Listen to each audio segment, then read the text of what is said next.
have a sing-along. Salve tropinha, tudo bom com vocês? Espero que vocês estejam bem. Eu vou estar trazendo um videozinho aqui insano.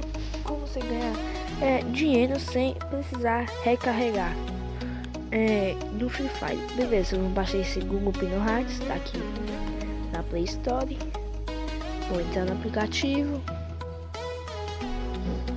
Vou digitar esse CEP aqui. Entrar, beleza.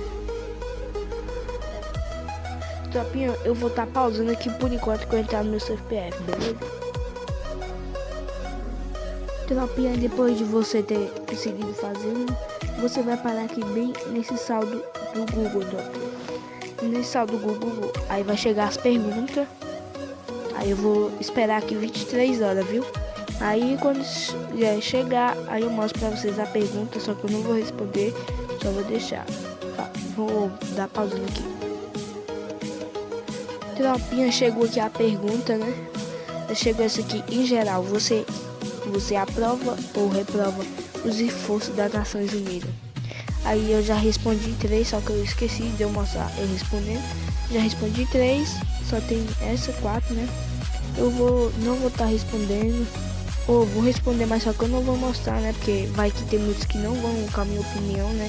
Cada um tem a sua. Quando eu ganhar o dinheiro, aí eu mostro, tropinha, pra vocês. Tropinha, voltei aqui, ó, como vocês podem ver, eu ganhei 75 centavos. Aí você vai juntando, aí você vai respondendo. As perguntas chegam de dia em dia. Aí tipo 4 perguntas, aí você ganha R$1, 2.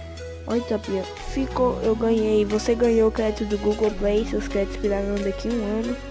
Aí nesse crédito você vai lá no Free Fire e recarrega, tropinha. Então esse foi o vídeo. Se você gostou, deixa o like, se inscreve no canal.